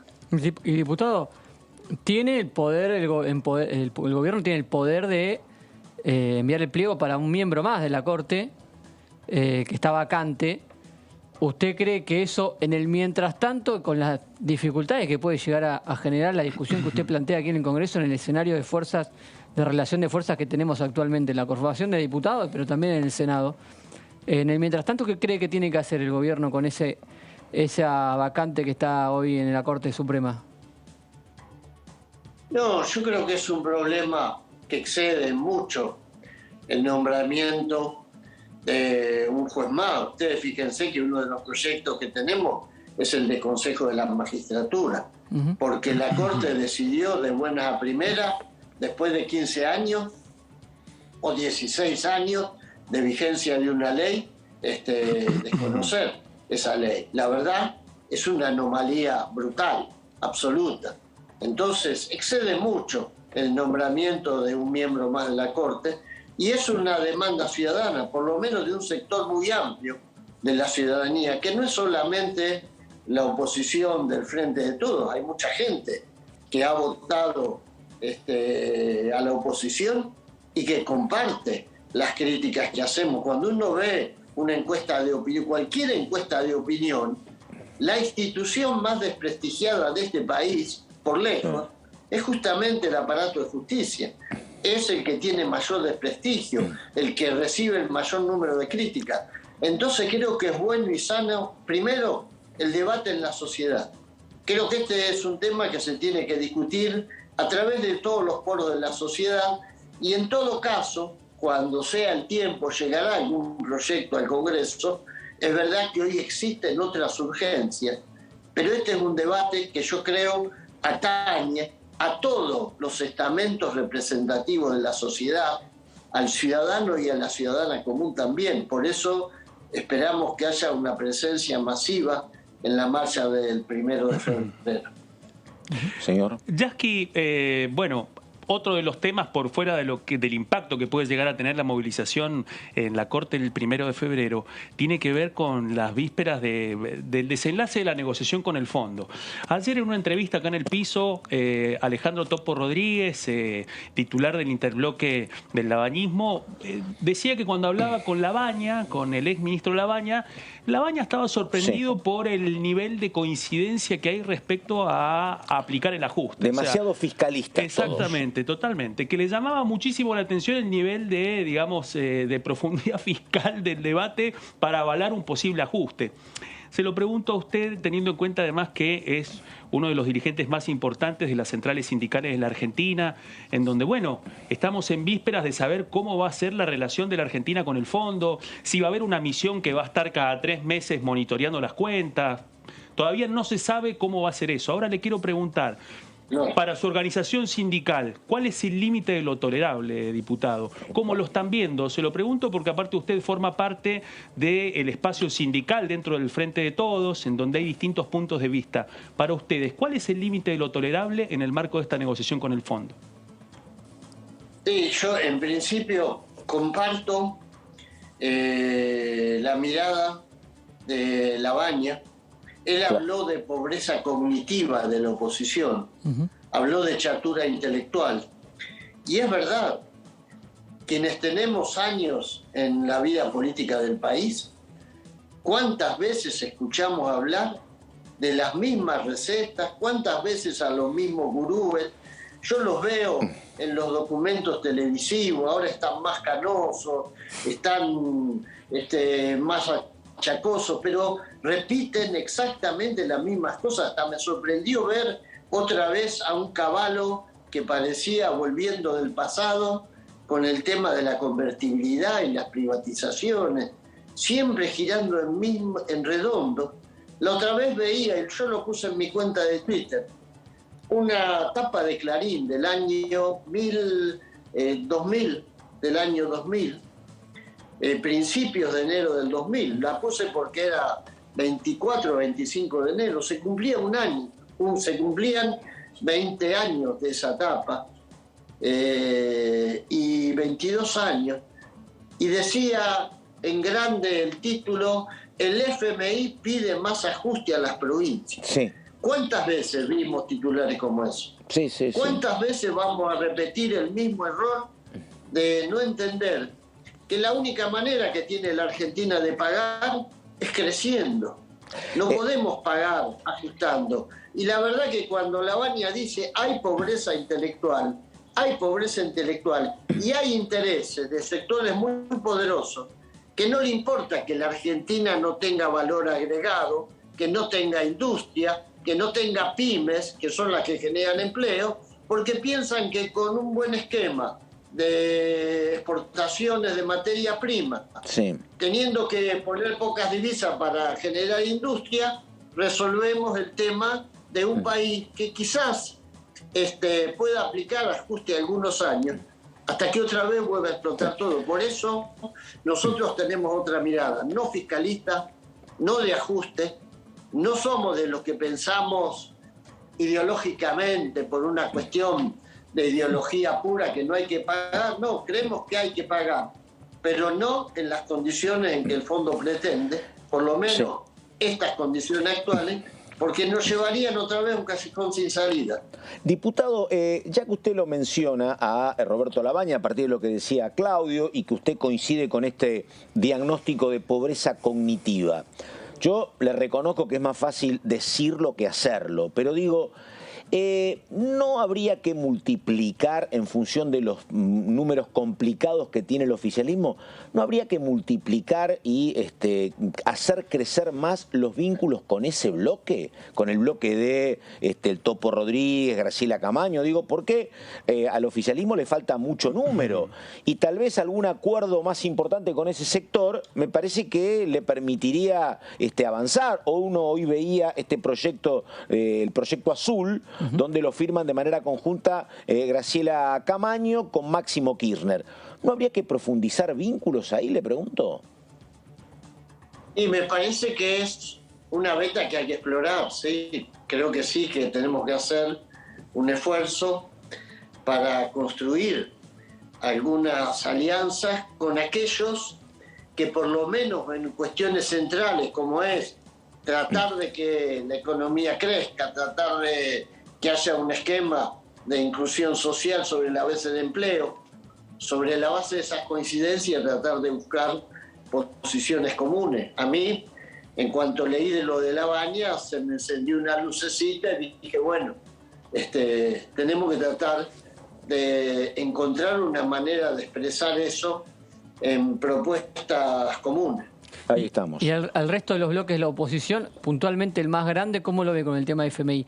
¿Cree que ahí puede primar una posición política cuando si llega a un acuerdo al Congreso y intentar bloquearlo para perjudicarlos a ustedes?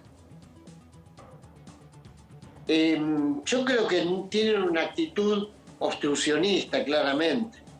La ausencia, por ejemplo, del principal líder de la oposición en ese encuentro tan importante, porque convengamos que ningún gobierno hasta ahora había puesto las barajas sobre la mesa convocando a todos los gobernadores y en las que un ministro de Economía y un presidente de la Nación pusieran la cara. Hasta siempre era secreto, nos enterábamos al otro día que estaba firmado, que es lo que había firmado. Entonces, una iniciativa loable como esa no la terminaron de acompañar no terminaron de definir una reunión que hubiese sido una buena señal para afuera con el ministro de Economía, con el presidente. Creo que están más ensimismados en su propia disputa interior, a ver quién queda más lejos del oficialismo, que en asumir una actitud madura frente a un tema en el que tienen una cuota muy grande de responsabilidad. Pensemos que estamos hablando de la deuda externa que justamente asumió el gobierno que ellos acompañaron siendo legislador. Yasky, una pregunta por fuera de esta situación del fondo, ¿no? Bueno, ayer recordábamos lo que fueron los 25 años del asesinato de José Luis Cabezas. Venimos, digamos, de momentos muy sentidos. Se cumplieron 20 años del 20 de diciembre de 2001, el 19 y 20 de diciembre de 2001, del estado de sitio. Dentro de poco, el 2 de abril, se van a cumplir además 25 años del 2 de abril de 1997, que fue cuando el gremio docente decidió instalar una carpa frente al Congreso de la Nación, en donde, bueno, quienes estuvieron ahí, entre Río 50, decía, en la entrada de esa carpa, en donde, bueno, estuvo usted, estuvo Marta Maffei, Clelia Lavini, las representantes del gremio docente, en un momento... Yo me acuerdo del Flaco Spinetta. Bueno, no, y en un momento en donde además, digamos, la centralidad de ese reclamo lo protagonizaban mujeres, maestras que venían de todo el país y que implicó una solidaridad y que marcó una generación también. Quería preguntarle en ese contexto, bueno, ¿cómo se preparan para este aniversario, estos 25 años, y qué balance hace a partir de lo que ha sido ese proceso de lucha a la luz de la cantidad de derechos conseguidos y todo lo que falta en términos de la lucha de las mujeres, pero también con la centralidad en el gremio docente?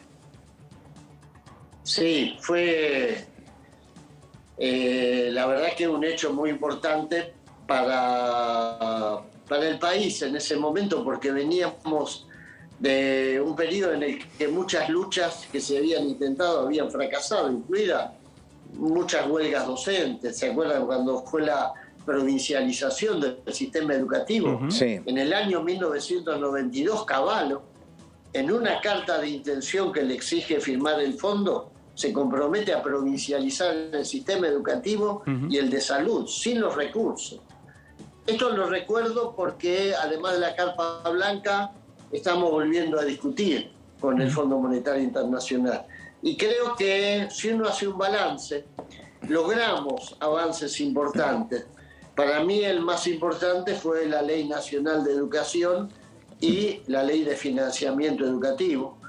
Es verdad que avances todavía incompletos, parciales, necesitamos profundizar mucho más, pero pensemos que antes de la Carpa Blanca, la educación obligatoria era hasta la básica. Hicimos que el horizonte educativo se desplazara hacia el siglo XXI. Hoy tenemos la obligatoriedad de la escuela media, que hay que terminar de que sea completa. La primaria completa nos llevó 100 años con la 1420, esa gran ley que sin embargo tardó un siglo en terminar de cumplirse.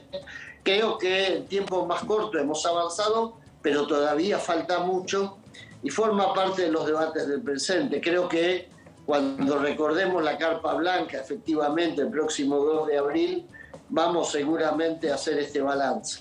Y ya que Claudio puso en debate el tema de educación, las últimas semanas, a raíz de las declaraciones de la ministra de la Ciudad de Buenos Aires, de Soledad Acuña, con el tema de deserción escolar, se puso la situación de la deserción escolar post-pandemia dentro del debate entre los espacios políticos. Aquí en el Congreso, incluso el bloque Juntos por el Cambio presentó algún que otro proyecto pidiendo informes al Ministerio de Educación. ¿Qué visión tiene de lo que ha sido la deserción escolar y cuál es el desafío para los próximos años?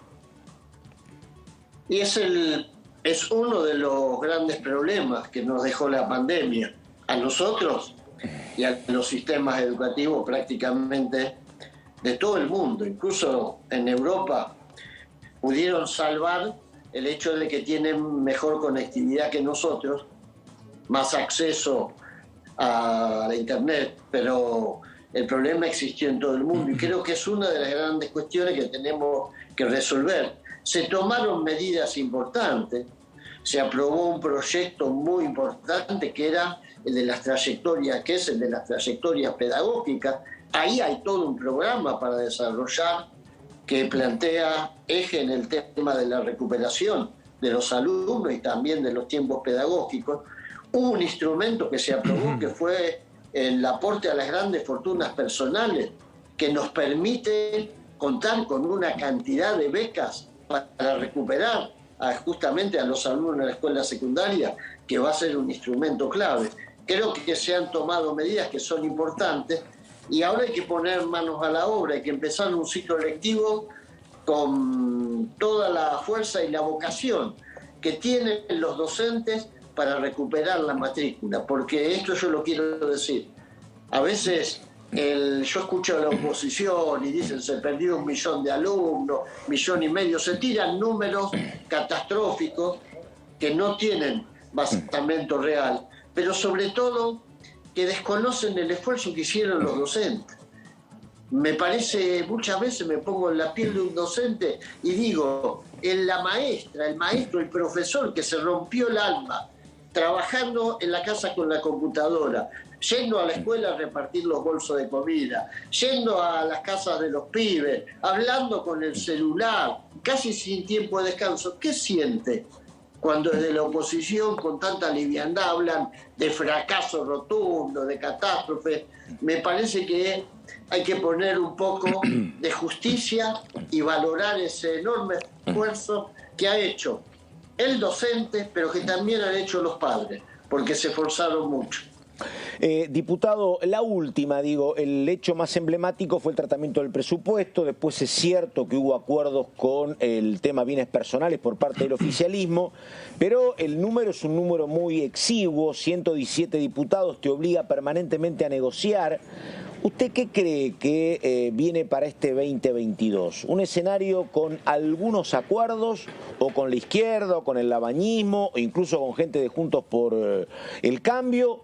¿O cree que se puede repetir ese escenario de un oficialismo que no consigue número y que tampoco tiene los caminos para negociar con la oposición?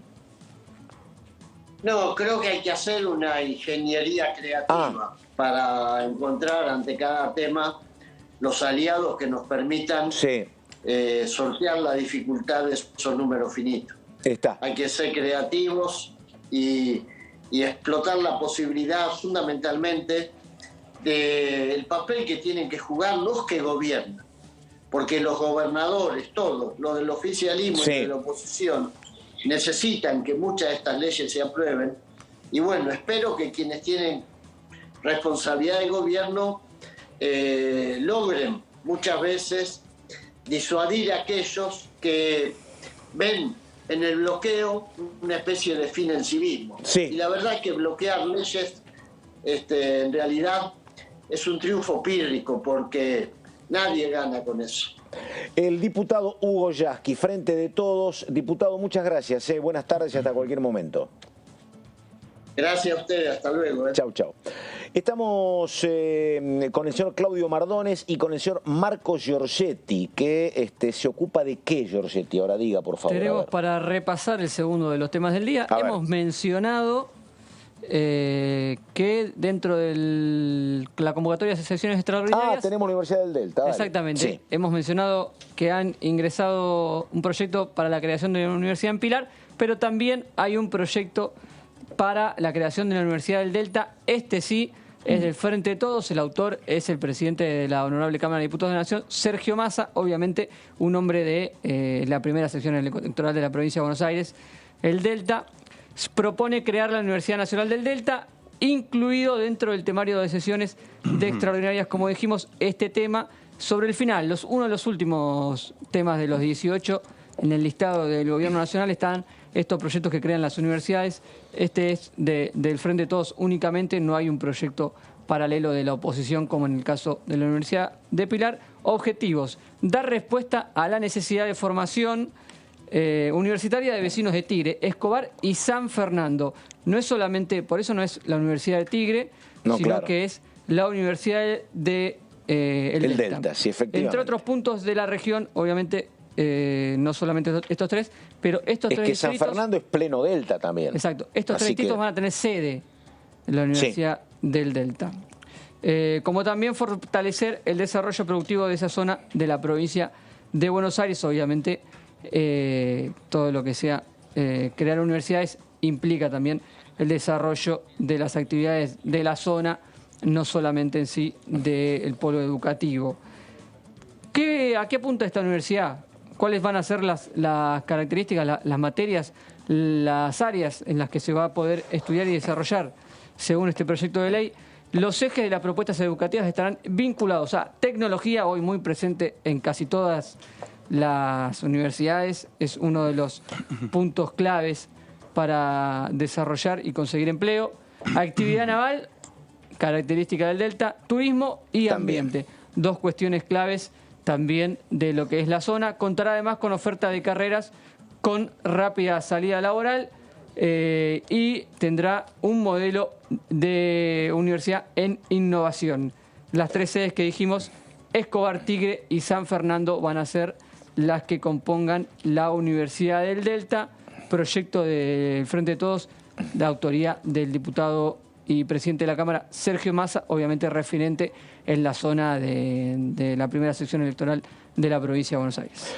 Muy bien, señor. Bueno, y en un ratito estamos también con el señor Claudio Mardones. Vos venís cuando quieras, Marcos, pero la verdad que me parece que hay que prestarle mucha atención a lo que decía Hugo Yasky en torno a que él cree que hay que multiplicar la búsqueda de puentes con este sector, con este bloque, donde aparece el Topo Rodríguez, Graciela Camaño, aparece también Florencio Randazzo, 3 diputados cordobeses y 2 diputados santafesinos.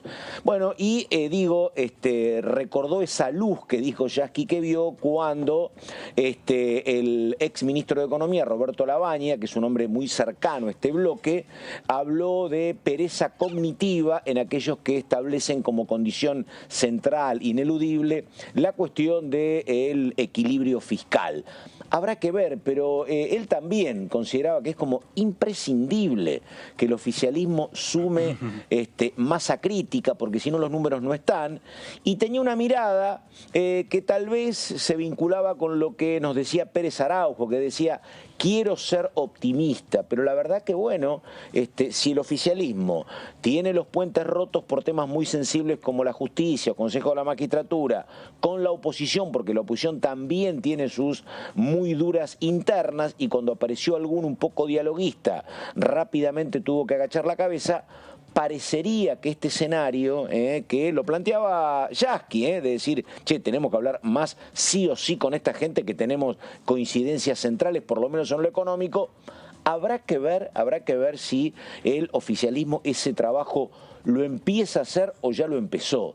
Sería, la verdad, muchísimo más tranquilizador en materia de números para lo que viene, pero bueno, nada. Indicios de lo que dejó la charla con Hugo Yasky. Y ahora, Claudio Mardones, de Resistencia Antimicrobiana. Me pasa del tema de la bicameral de inteligencia a Resistencia Antimicrobiana, todos los climas. El señor Mardones, a ver. Bueno, es otro de los 18 puntos que están en el temario de extraordinarias.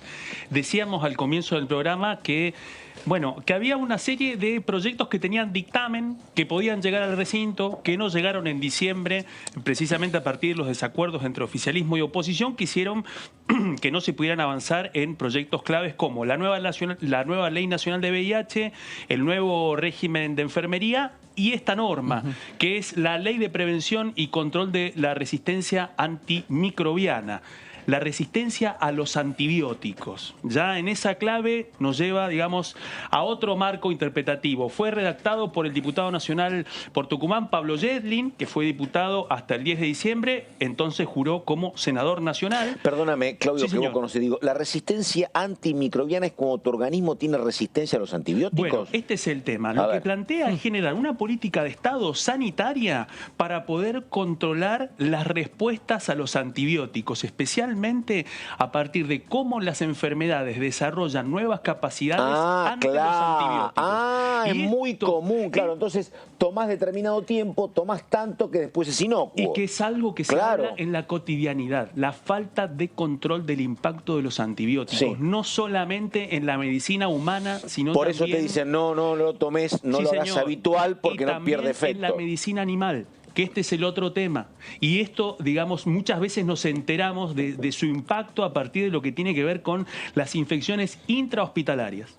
Bueno, todo esto forma parte de la resistencia antimicrobiana. Este es el gran tema. Insisto, Yedlin estuvo como diputado hasta el 9 de diciembre, era titular de la Comisión de Salud. Él presentó este proyecto. Como decíamos, promueve la prevención y el control de la resistencia antimicrobiana. Bueno, lo que decíamos al principio, se trata de la resistencia a los antibióticos que sucede por cambios que sufren los microorganismos, sean bacterias, virus, hongos o parásitos, cuando son expuestos a estos medicamentos, ¿sí? Para poder definir estas categorías, establece las siguientes. Primero, las bacterias multiresistentes, que son las que resisten al menos a 3 grupos de antibióticos probados. Las extremadamente resistentes, cuando son resistentes a todos los grupos de antibióticos, salvo 1 o 2 disponibles. Y la panresistente, que resiste a todos los antibióticos. Esto parece una caracterización teórica, salvo cuando uno tiene un familiar luchando por su salud y se encuentra en donde su organismo no desarrolla la capacidad suficiente. Eso es cuando tenés infección hospitalaria y te empiezan a probar qué antibiótico puede combatir y prueban y ninguno da resultado. ¿Qué es lo que propone esta iniciativa? Tratar de ordenar todos esos conocimientos médicos a nivel federal para poder definir una estrategia común. Porque en el medio se te va una cantidad de plata enorme hasta que acertás. Vas probando y tenés mucha gente, efectivamente. Entonces, en ese plano, lo que hace este texto es definir a la infección asociada al cuidado de la salud, es decir, lo que decíamos recién. Se enfocan las infecciones intrahospitalarias e incluye a las contraídas por el personal de salud. Otro de los temas que ha quedado muy de manifiesto con el comienzo de la pandemia y lo que implicó el esfuerzo para los trabajadores y trabajadoras de la salud.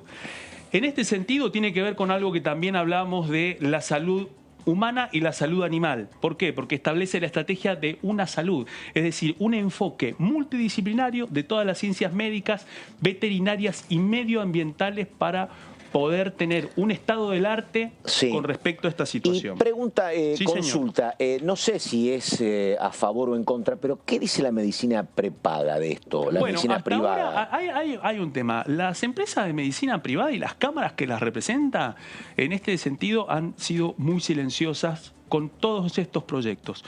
También con la ley con la renovación de la ley nacional de VIH y su ampliación. Claro. Este tema, hay que tenerlo muy claro, es un tema que plantea la comunidad científica, que plantean además los investigadores. Y esto arranca, perdóname, con una coincidencia de Yedlin y Carmen Polledo. Sí, señor, exactamente. Que es una iniciativa. La verdad, esas cosas hay que cuidarlas, digo, una vez que hay coincidencia. Esa era el sabor amargo que quedó en diciembre, diciendo, bueno, en medio de toda la situación que implicaba la ausencia de puentes, en la Comisión de Salud pudieron llegar a estos acuerdos para avanzar con la ley de VIH. También hay que recordar que hubo uno de los proyectos que sí prosperó, que es el régimen oncológico infantil, que ese era otro de los grandes temas.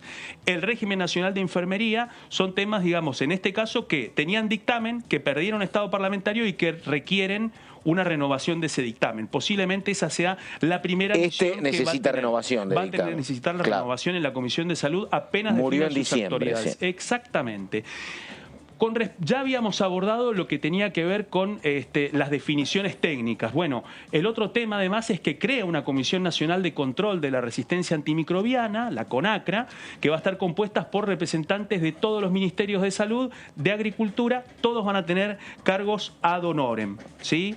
¿Cuáles van a ser las misiones de este organismo que va a ser el encargado de aplicar la nueva ley en el caso de que prospere? Bueno, sus misiones van a ser, en primer lugar, organizar el Plan Nacional de Prevención, coordinar la investigación e implementar el Sistema Nacional de Vigilancia de Infecciones Intrahospitalarias. La Argentina todavía no tiene un Plan Nacional de Vigilancia de Infecciones Intrahospitalarias. Y por otro tema, que esto tiene que ver también con la industria farmacéutica. Claro. Y posiblemente también por eso las cámaras de medicina prepaga mutis por el foro. regular la venta de medicamentos que tengan principios activos con actividad antimicrobiana, es decir, regular la venta de antibióticos en todo el país. Este es uno... Para lo que yo te digo, no andar colocándote antibiótico al azar hasta que encuentres cuál te es funcional. Totalmente. Y eso va a implicar otra novedad, que van a tener que tener un etiquetado frontal. Además, los laboratorios no van a poder hacer publicidad de estos fármacos, no van a poder hacer ninguna propaganda. Recuerdo que usted también tiene mucha memoria. ¿Te acordás del tema de los genéricos? Me parece que eso es una pendiente descendente. Exactamente. Como que estaba prohibido que te dijeran el nombre de un medicamento y eso se ha ido disipando en el tiempo. El genérico. Claro. Se perdió totalmente. Se perdió totalmente. Tremendo. Se perdió totalmente y era uno de los grandes logros originalmente del plan Remediar, que era lo que precisamente lo que buscaba era poder garantizar el uso de los genéricos en ese momento. Es el mismo remedio con 20 precios diferentes, entonces vos comprabas el más económico. Tratar de que los médicos y las médicas no pongan la marca, sino que pongan la monodroga. En el caso específico de los antibióticos, bueno, esto deja en claro de que hace falta, digamos, una regulación mucho más ambiciosa, porque lo que han detectado es que además se empieza a naturalizar muchísimo el consumo indiscriminado de antibióticos para cualquier cosa, en primer lugar, sin un control mucho más activo, pero también sin campañas de concientización. Tenés la venta libre en la farmacia también ahí. Absolutamente. Por eso, si prospera esta iniciativa, los antibióticos van a tener etiquetado frontal, no podrá haber publicidad de este tipo de fármacos y además también hay otro tema, que es la promoción del uso racional y prudente de antibióticos en la salud animal, que este es el otro tema. Hay que recordar que en el agro, en la actividad agropecuaria, se utilizan muchísimo los antibióticos, en donde la idea de esta iniciativa es que el SENASA tenga mecanismos de control mucho más estrictos y también para poder saber cómo evolucionan esas infecciones en los organismos animales. Bueno, y los últimos temas de este informe tienen que ver con cuestiones vinculadas a la concientización.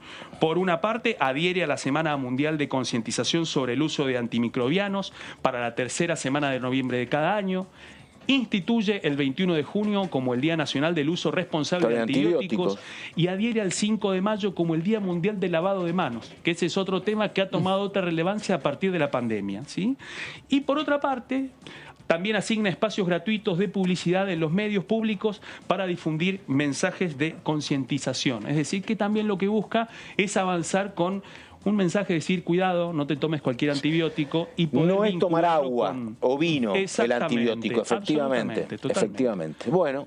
Estos son los puntos, digamos, posiblemente sean uno de los proyectos que interesantísimo. Bueno, se va a sentar para el final el señor Mardones, pero uno estimaría que un proyecto de estas características debería tener algún mínimo consenso para que esto avance, por eso está incluido, a partir de lo que contaba Claudio, que esto tuvo dictamen donde lo firmaban Yeldin por el oficialismo y Carmen Polledo por Juntos por el Cambio. Fue una jornada de proyectos posibles que trajimos con Claudio. Exactamente. Bueno, tenemos que ir terminando, pero le pregunto, lo que queda ahora es elección de autoridades de comisiones, ¿no? Como algo decía Pérez Araujo, me parece que habrá que avanzar. Eso la verdad, pregunto, ¿se eligen autoridades por home office o tienen que juntarse acá ahora? Estamos en tiempo...